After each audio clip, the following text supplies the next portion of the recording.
This is Salesforce Simplified, the podcast from Victoriam Solutions. Here's your host, Mike Boyle.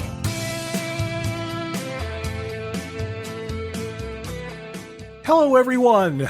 I guess it's okay to still say Happy New Year since we're still just kind of early here in January. Thank you so much for listening to the Victoriam Salesforce Simplified podcast, which, by the way, a little bit later this year, we'll be starting our 6th year of doing this podcast. And it's amazing for me to think about that, but I have such a great admiration and a big old thank you to everyone who has made the podcast what it is. It's you who's listening, and we thank you for that. Hey, it's not a Joe Rogan type audience.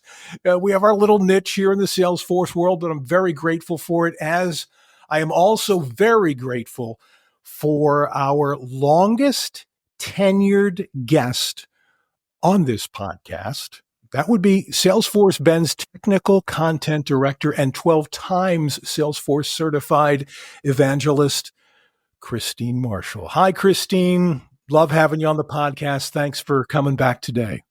Thank you so much for having me yet again, Mike, and congrats for almost 6 years of the podcast. Yeah, almost, and thanks again for being my longest tenured guest. You're here with us for all of the Salesforce releases in winter and spring and summer. They take a break in fall, and today we'll be talking about Salesforce's Spring 25 release. So, Christine, I'm just going to kick it off like I always do with you.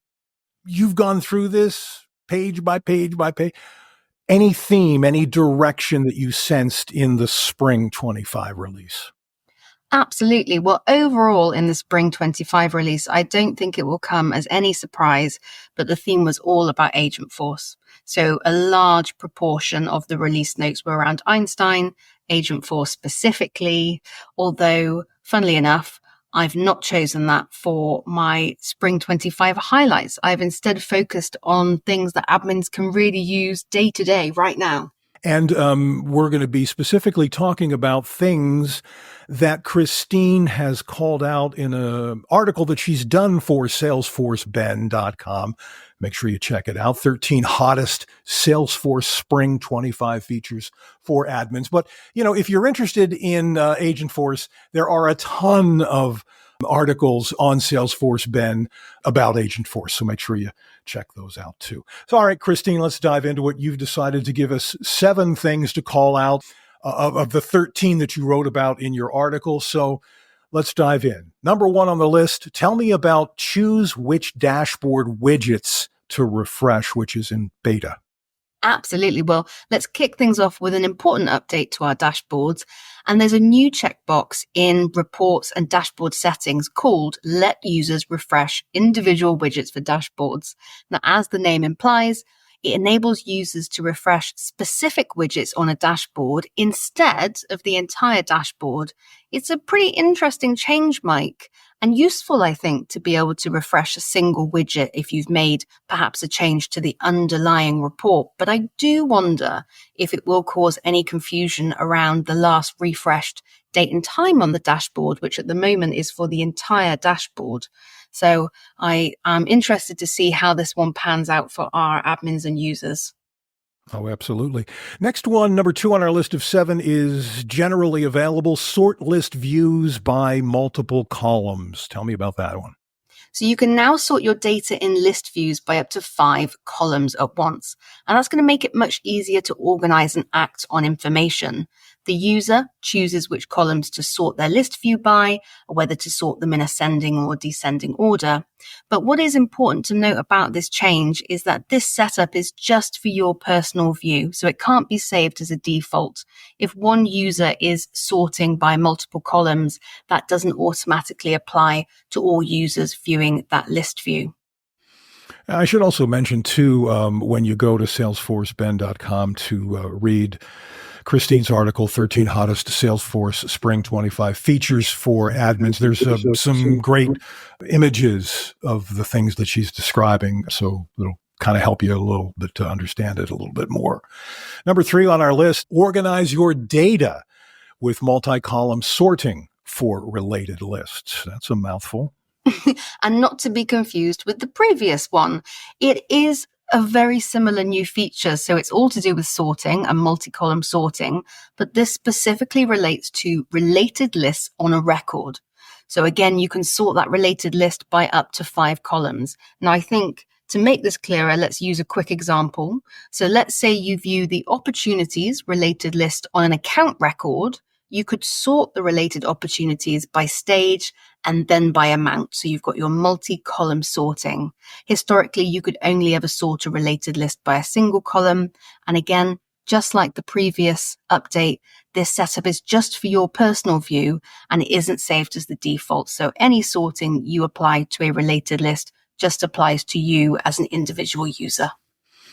We're going to stick with lists here, if you will, for number 4 on our list of 7. That is Edit List Filters option. It's no longer available, Christine. What does that mean? So this is a small change, but I do think it's going to trip people up if they're unawares. Now, at the moment, when you edit a list view, you've got 2 ways of editing your list view.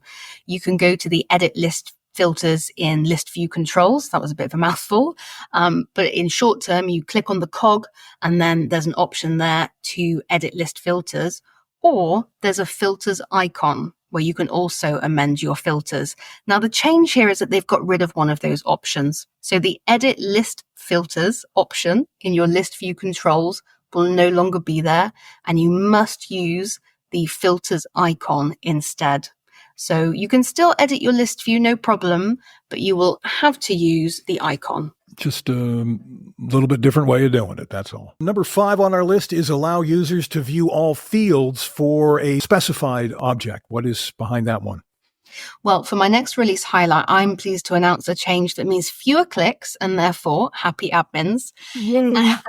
And this change means that you can now assign permission to view all fields for a specific object.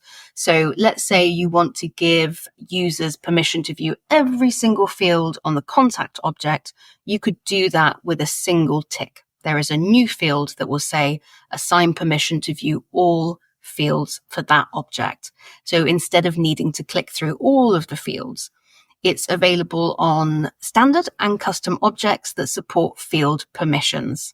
And it also means that as you create new fields in future, new custom fields, users will automatically be assigned permission to view those as well. Very good. And number 6, the view all and modify all object permissions have new names. New is good, right? Absolutely. Well, we like clarity, and understanding Salesforce security, especially the differences between profiles, permission sets, roles, is really, really hard. It can be very daunting. So I really welcome the fact that Salesforce has renamed some object permissions to help people. And the 2 changes are that the view all permission is now called view all records, and the modify all is now called modify all records, which I think helps make their purpose a bit more intuitive. And finally, on our list that we're calling out today for the Salesforce Spring 25 release, falls under the heading of Salesforce forecasting. And there's 3 notable changes to Salesforce forecasting in Spring 25. And you can read about the other 2 in Christine's article on salesforceben.com. But the first change is collaborative forecasts is now pipeline forecasting. Yes, indeed. Well, forecasting is one of my favorite features. And as you say, there have been a few notable changes in the Spring 25 release. But I think the most important one is another name change. And I don't think we really needed another name change. It's quite hard to keep up. But collaborative forecasting has been rebranded to pipeline forecasting. And that's to help it better align with standard forecasting and other sales features. Now, I've got no objection to pipeline forecasting personally. I think it makes sense, but it's not to be confused with pipeline inspection, which is a different feature. All righty. Well, you can read more about features that Christine has called out again in her 13 hottest Salesforce Spring 25 Features for Admins article on SalesforceBen.com. She's also written another article called Sales Cloud, Top Salesforce Spring 25 Features. Check that out as well. What are you working on now? Can we get a little behind-the-scenes look? Well, it's that time of year, isn't it? It's spring cleaning, New Year's goals. So you can expect quite a lot of content coming up to do with goals to set yourself as an admin for the year, the hottest features for admins in 2025. And I'll also be updating my list of Salesforce influencers to follow this year to get the best and most up-to-date information across the social platforms. Very good. And if it has anything to do with the Salesforce ecosystem, I highly, highly recommend SalesforceBen.com. Thank you, Christine Marshall. I guess it'll be a very short period of time, and we'll be back here talking about summer 25, right? It won't be long. It won't. Thank you so much, Christine. We'll have you back soon. Can't wait. And to our audience, if this is the first time that you're listening to our podcast, thank you so much. We, as I mentioned earlier on, are going to be starting our 6th year of the podcast, and we're very grateful that you're here. If you are inclined, when you stop by Apple or Spotify to listen to us, give us a 5-star review. We'd really appreciate that. And also subscribe to this podcast. Tell your friends. It's on all the podcast platforms. I'm Mike Boyle from Victoriam Solutions, and thank you for listening to the Victoriam Salesforce Simplified podcast. Our next episode is just around the corner. You've been listening to Salesforce Simplified, the podcast from Victoriam Solutions.